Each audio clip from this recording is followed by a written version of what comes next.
Let's do it. Let's do it. Let's do it. Let's do it. Let's get it done. Hey guys, this is Bruce. As promised, I'm going to put more content on this Bruce Brown.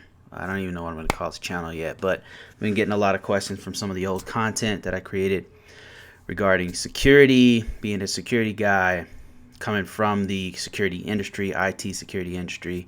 I started doing content on it and I started getting all these questions. So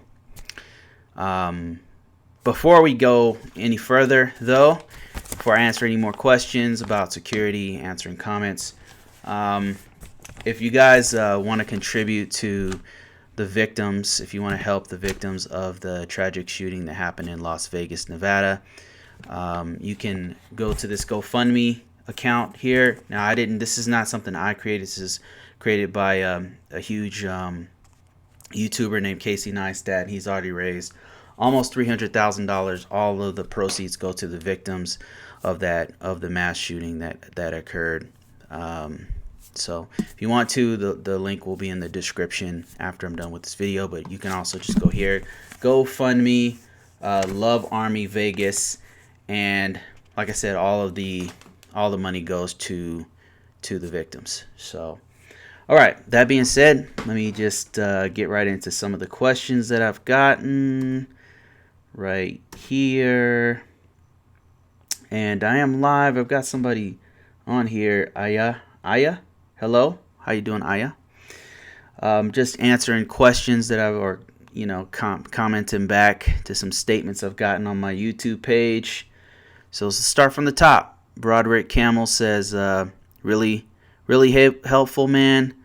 And he's talking about my security roles. I did this video about security roles as a guy coming from the industry, like what kind of, because it's broken down in many different parts. People kind of lump us all in one box, but really it's broken. Cybersecurity is broken into many different parts, and there's lots of different roles, so that's what that's addressing. But you're welcome. Island Lova says, you live in Los Angeles, and she is responding to fixed time of the day clock. I did this breakdown of how to fix the clock on your computer. Sometimes the battery goes down. So no, I'm not in Las Vegas. I'm in Colorado actually. IT security responding to my video I did about risk management. What is risk management framework? And they say, good job on providing a good summary in a short amount of time. Thank you. Donald Smith, I think, is promoting some kind of trading agency he has with cryptocurrency, responding to my cryptocurrency compare video. Let me see. There's another one that I did on cryptocurrency. Big Connect and Raja 8 is saying no contract cloud mining. Okay, it's another link promoting something there. Aya, you just ask a question. I'm about to enter CyberSecurity, getting an associate's in science and information assurance and digital forensics. That's awesome. Yeah, forensics is really exciting to get into. There's not many people that are doing that one. That one's very specialized, but a lot of investigative agencies are looking for people who are into forensics all the time. Information assurance is what I do. I can tell you a lot about that.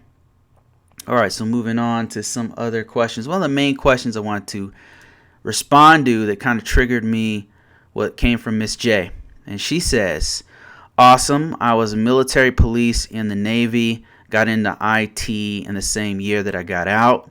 Decided after seeing many similarities between the physical aspects of security that information security is the field that I wanted to be in. Yeah, so this is interesting because actually this is the field that I initially was in, was physical security. I was actually a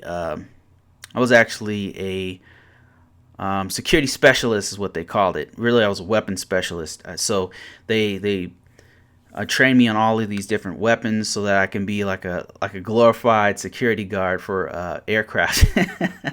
But I also did law enforcement as well because they merged our career field with being a cop. I was a cop for 5 years, a real cop. I was like pulling people over on base and all that kind of stuff. So yeah, it's a really hard job. I knew it was something I didn't want to do. I have a lot of respect for police officers because I did it for 5 years. It's a thankless job, but I knew it wasn't for me. So I was obsessed with computers and still am to this day, obsessed with information technology. And as soon as I moved over to information technology, they started moving me into security type stuff. And so I've been doing it ever since for 16 years now, 17 years, something like that. It's been a long time. So, and before that, I did a little bit of security. I did a little bit of computers, but not like as my main job. And it's been really rewarding. I've got to say that I can't take all the things that it's given me for granted. It's because it's a growing career field. That I've been able to remain gainfully employed regardless of the financial situation of the U.S., regardless of what's going on. It's an awesome career field. I want to contract this with something someone else said real quick. I see your comment there, Aya, but let me just I want to contrast what I just said with something somebody else said. And they said that they did both the CISSP and the Security Plus and much, much more, meaning I guess that means that they have a lot of IT certifications. And then they said useless after the age of 50. I guess he's over the age of 50, he or she. And they say, believe me, don't do it. If you want to work to minimum retirement age, the field is watered down commodity now. Wages are low by many foreigners. I guess he's saying because of many foreigners. Plus, it's a thankless job, and I think your CEO down the road, CIO stands for career is over. So many black hats now that even with all the Security Plus, the CISSP types, it's a losing battle at this rate. Therefore, it's better to get a traditional job. And basically, Nano's son is saying don't do it. Don't do computer security. And I really disagree. I really disagree. I really appreciate all the stuff that's happened with this career field. It's been rewarding. I've never been without a job. And if you specialize in a certain part of this field, if you generalize you're kind of left with scraps. But if you specialize in something like I have, you're sought out. Like if you go into, like Aya is going into forensics, like if you do that, forensics is in demand and there's not many people who can do it. That being said, there's always somebody looking for somebody with your skill set. So, and I guess I can't speak for everyone. I guess that some people, like Nano's son, has been in this career field. He or she is over the age of 50. They have a CSP. They have a Security Plus. Maybe they have a degree as well. And they said it's not going well for them and say don't do it. Wow, I really disagree with that.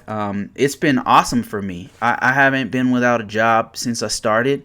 I make above average pay every time. If I lost my job right now, I can.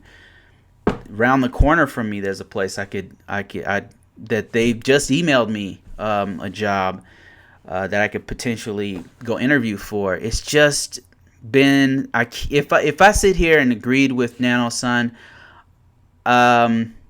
it would be me really not appreciating all the things that I've gotten out of this field. So if you're thinking about doing it, if you have a degree in it, if you're going for certifications, I say go for it. It doesn't matter what age you are. And like I said, I worked in my last video. He's responding to my last video, maybe, where I said that there was somebody who was 60 plus and they had a certification. They were doing well. They were making more than I was. So I say go for it. Everybody, obviously, all situations are different. I can't speak for everyone, but I'm just saying from my experience, it's awesome. So let me see what Aya is saying over here. And they're saying, I know how to set up VMware, and I know a little about network VPNs and a little programming CSS, HTML, but I want to do more security. So would it be better for me to do software development or what? It's really a matter of what you like. I tried software engineering as well, software development, and I still do dabble in it a bit. I've got like a little app out there and I mess with it. And what I found it's not for me. it's it's not for me. I was really excited about doing computer science and actually programming. And like I said, I still do it a bit on the side, but it's not something I would want to make a career out of. Me personally, I'm all about security, information security, because I think that I'll tell you this. I will agree with Nano Sun in this respect. If you're doing software engineering, right, for the general public, I think that sometimes they're paid less, depending on what program, of course, programming language that you're into. But a lot of times they're competing with a larger market. Like they're competing with a lot of folks from India. There's a lot of awesome Indian and Pakistani programmers who will do a better job than you for less money. So that was one of the bad things I've noticed about that particular path of software engineering and software development. There are some languages, probably like the ones that are dealing with cryptocurrencies right now, probably hot. If you're a programmer for the government, where you have to have a clearance, and that's different. You're not competing with this worldwide, international, global market. Security is special because, especially if you're doing security for a government, if you're doing a security for, like, say, the British government, they're gonna want somebody who is a British citizen, who it like narrows your competition down to like only people in that country who have this clearance. And so that basically you have a less of a competition. If you're asking me, I'm always going to say security, because there's so many different avenues for security. You don't have to be super technical. There's like what I do right now is policies. I'm almost like an IT lawyer in some respects, because all I do is documentation for it. Now I have to know the laws that govern the policies of a specific organization, but I don't have to be super technical. I don't have to go into Unix and like say modify files so that they only have read-write access for certain people. I don't have to do that kind of stuff. I did it in the past, but I don't have to. Aya says, I understand. Okay. Says, I would talk more about information assurance. Everyone is learning coding. Yeah, there's just competition with coding is so much bigger now. That's not to say you can't make money with it. It does make a lot of money, especially if you're specialized. Like I know, like I said, certain programming languages pay really well. And I'm not in that field, but I can tell you,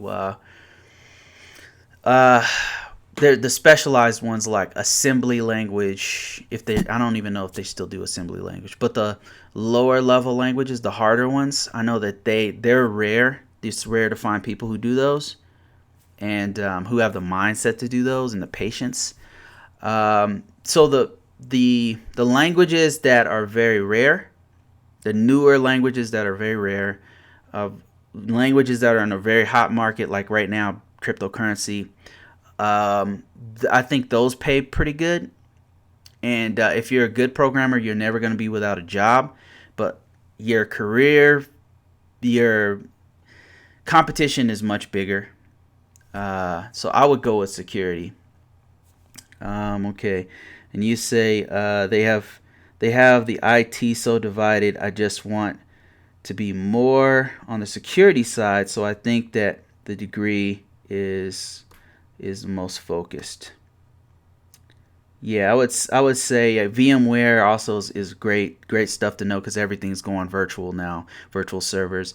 Networking, learn as much as you can about networking, like IP addresses and subnet masking, things like that. A VPN is good too, especially if you get into like firewalls.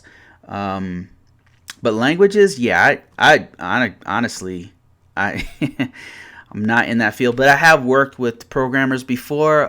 There's been a couple contracts where I worked directly with uh, programmers, and this they made really great money, but they were very specialized because they were working with the government and they had to have a clearance and all that kind of stuff. So their competition was very narrow.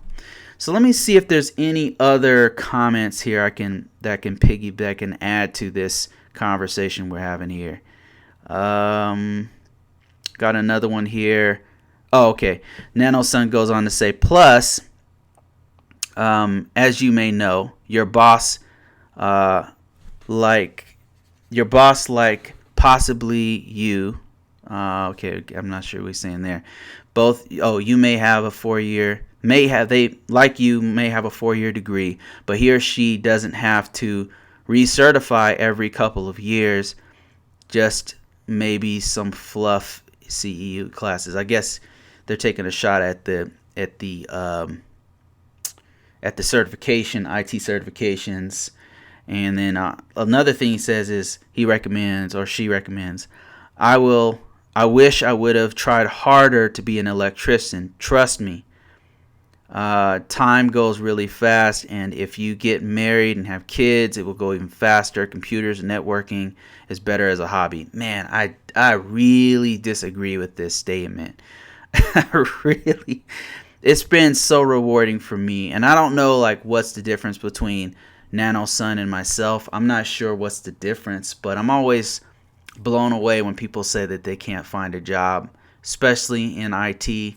It blows my mind because I've never had a problem getting a job, you know, and I don't know. I don't know what to say. It's kind of strange.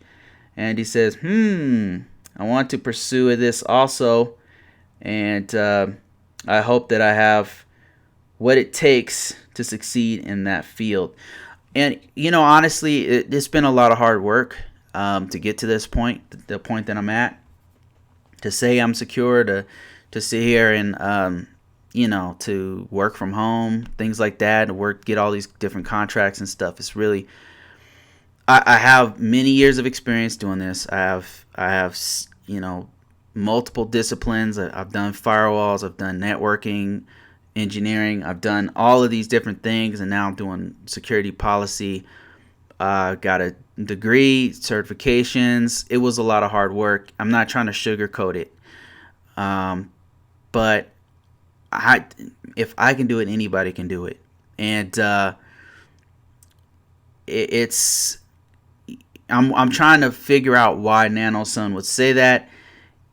It may be that maybe the place that they live. I know that that's a big factor when you're doing IT security. Is that there's certain specific areas within the United States that pay really good or have a lot of jobs in this field. So that might be, maybe they're in a place where there's just not that many options for them. But if you're willing to move, especially if you're willing to move anywhere in the world, you can find a really good job in this field, especially if you have the appropriate experience. You can move, do whatever you want, But somebody put it best to me. They said, with my level of experience and with the certification that I have, I can go anywhere or I can make any kind of money I want. So, but I can't have both. And what they meant was, if you stay where you're at, you may be in a place where the IT security market is not hot. If you're willing to move, you can make that money. If you're willing to travel, you can make even more money. So there's some kind of give and take, and maybe I'm thinking that's what NanoSun is talking about. I'm not sure. So Aya says it's weird for me to hear too, and that's strange. It's so weird to me. It's so weird. And Aya says, I'm not the best at math, but I know I can do it. You know, you don't even have to know math, you know?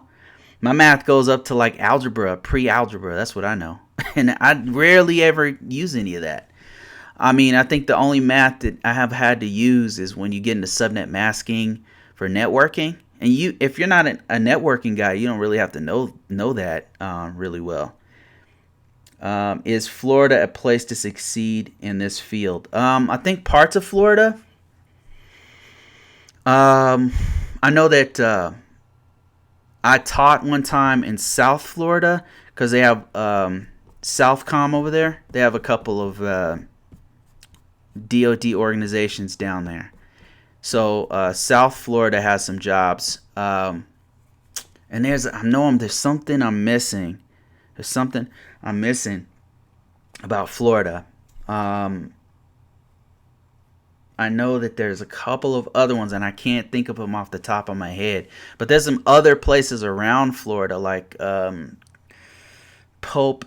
Man, where's that place at? I know Georgia has a bunch of IT places, like around the Atlanta area, that's got some IT security type stuff going on. And Virginia is super hot for that.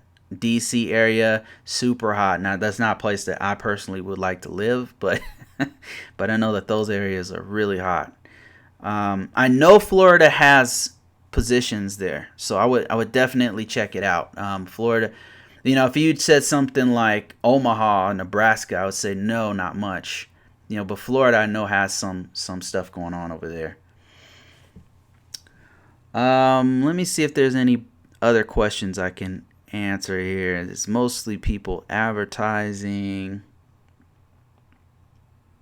Aya says the hood thing about is computing is so large you can always do something new. Yeah. Oh, the good thing. The good thing is that with computing you can do almost anything. There's always something new. I have to agree with that. When you get into it, there's all these different paths, you know. There's all of these different paths. Like what's big now that's getting bigger is artificial intelligence is getting huge. Let me see here. Other questions. I'm just kind of reading through questions here. Or comments.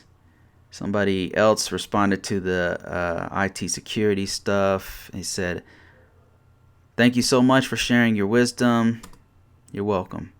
Clinton O'Shea says, "Love these videos. Very laid back, straightforward, like chatting with a friend. Thank you for your work." Awesome. I have to do more of these then. I did another information security video where I broke it down from a high level. Somebody asked me if they can get my info.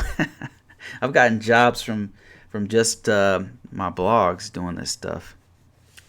Let me see. Are there any other ones? Kimberly Parker asked me about what are my thoughts on ITIL certification. So I know what she's talking about, but I know that it looks like an easier certification, and I know that it's one of those nice to have certifications that once you get into a position, sometimes I notice that they'll have us get one. I personally don't have one, but I've been in a couple positions where they said, okay, everybody needs to have an ITIL certification. So yeah, I think it's decent as far as the industry is concerned. It seems like it's a low level, easy certification to get, and there's other certifications that can replace it. Like, seems like just giving you a specific example, Kimberly. One of the jobs I was at, they said everybody must have this ITIL certification. Now, granted, this is after I got the job. I already had the job. Now they say everybody has to have one, and they didn't pressure me because I already had a Security Plus. So ITIL seems like a nice to have, but it is one of those things that employers do look for when they're looking for people to hire. Seems like that one's like, whoa, this person knows what they're has an idea of of the IT field, because that's, I guess, IT, the foundations, ITIL, it breaks down like the structure, the normal structure of IT, an IT office. From my understanding, and correct me if I'm wrong, I don't have one, I never took the test or anything. IS says, Security Plus is a cert that I want before I graduate with my associates. Yeah, you should definitely. Security Plus is awesome. As far as the field is concerned, when they see that on your resume, when employers see it, they're impressed. They're like, this person knows what they're doing, even though you might not know what you're doing. And I'm not saying that's a good thing or good or bad thing, but Andy says, I agree. Please do more videos regarding this field and related ones. Yeah, we'll do. Based off the questions I'm getting, it seems like I should definitely continue to do these. I was a little bit hesitant to do it at first. Let me see. Let me answer another question here. I think this could be my last one. Ian says, I've been in the USMC infantry, that's Marine Corps, for 5 years now, and I have 4 years left. So you just got in then. Oh, for 5 years, you have 4 years left. You total 9 years. Okay. I have a slower role now in USMC, and was hoping to take this chance to get into the field. Should I get a cert first and get my foot in the door? Should I use my TA and GI Bill to get a degree first? I can tell you what I did, Ian. So what I did when I was in the Air Force, the most important thing that you can do is have the role and have the experience in that field. If there's any way you can use your last 4 years to, we called it cross training. You guys might call it cross rate. My sister was in the Navy. They called it cross rate or something. I don't know. But basically go from infantry to another career path. The best thing you can do is transfer into the IT career field while you're in the Marine Corps. And Marine Corps has some of the smartest IT professionals I've ever met in my life. I'm not exaggerating. I'm not trying to kiss the Marine Corps' ass. In fact, we had a lot of beef with the Marine Corps. When I was a cop, especially, they hated us and we hated them. But the Marine Corps has some of the smartest IT professionals I've ever met in my life, and I think it's because there's not that many that do IT. So if you can cross train into IT, or if you can even volunteer time, as an infantryman, volunteer time to fix the computers, I'm telling you, chase those guys down and be like, teach me. I want to volunteer my work. I want to volunteer to do work with you guys. Because then when you get out of the military in 4 years, you can say, I've got 4 years of experience in the Marine Corps doing IT. And you're not lying, right? And those guys, you'd be surprised how eager some of those guys are to help you. And they'll help you with networking, how to connect computers together to have them talk. They'll explain what IP addresses are and how they work. Fixing computers, if you can go out with them in the field and fix a computer, they'll show you how to do that. If you can fix servers, set up servers, install servers, things like that, man, that's all very valuable. You can put all that stuff on your resume. That's the best thing you can do. That's above getting a degree, above getting a certification. Very first thing you want to do is get the actual experience, and you're in a perfect position. I know you're infantryman. Maybe you can't cross-rate, you can't cross-train. No problem. Get in their ear, man. Go chase down those. We call them computer operators. Chase one of those guys down. You know, those nerds. Chase them down and be like, if you have to threaten their life to show you their skills. Just what I'm saying is, ask those guys to train you and get some hands-on experience. Okay.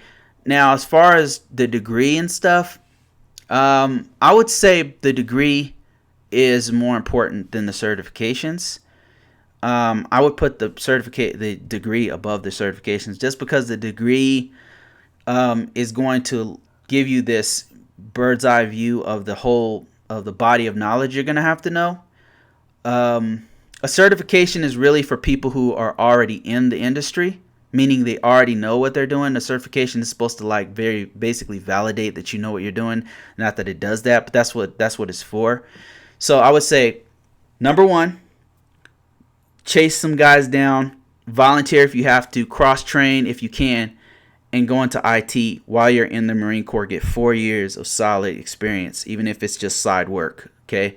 Even if you have to stay up late at night, even if you have to, whatever you have to do, okay, if you're serious about the career field. Number two, degree comes first. Put the degree first.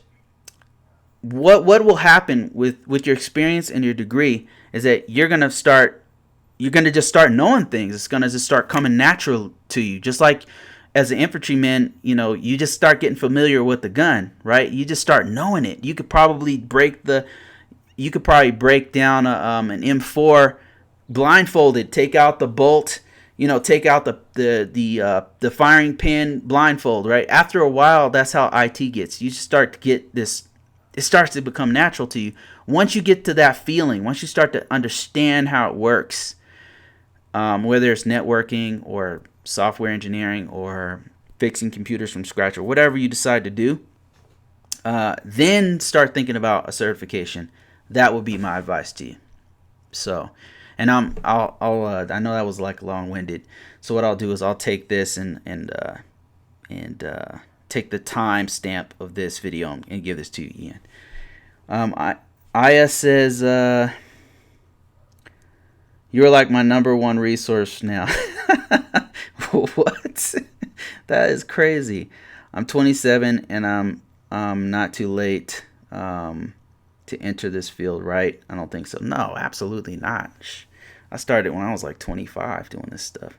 I mean, as far as calling this my field, I started when I was like 20. I was like mid 20s when I really started. Yeah. I ain't no spring chicken, man. So, yeah, I mean, I came into the military when I was super young, and I was a cop for 5 years. Age 20 to 25. Then I went into this field. I was so hungry to learn it that I was obsessed over it. I had to work harder than the younger guys, because to the younger people, this is what they grew up with. I grew up in the 80s, so I didn't grow up with, phones and iPads and computers and stuff. I mean, we were so poor we couldn't afford a computer. So when I went into the military, that was the first time I owned a computer. As far as a person, so no, you're not too old. I mean, shit. I mean, everybody should do this. This is the direction, whether you like it or not. This is the direction of humanity. This is the direction we're going. So everybody should do it, even if you're, 60. So, okay, guys, I think that's about it. I'll definitely do more of these. I'm seeing a real need for it, and people seem to like the content about information security. So I'll definitely keep doing it. And just as a reminder, if you want to do something about the tragic events of, it happened. It's done, but there's still something we can do for the victims, the survivors. There's over 500 people who got injured. So you can donate a little bit of money to this GoFundMe. It's GoFundMe Love Army Las Vegas, right there, and donate. I think as little as just $10, and you can be a part of helping out these people. And 100% of the proceeds are going to go to the victims, to their medical bills, to their funeral arrangements, things like that. We just want to do what we can for these people. Already we've raised almost $300,000. I think it's up to, last time I checked, $260,000, which is great. And it's done by Casey Neistat, a famous YouTuber. And so I think that's it, guys. Talk to you guys later. And my heart goes out to the victims of that, victims of the tragedy over there.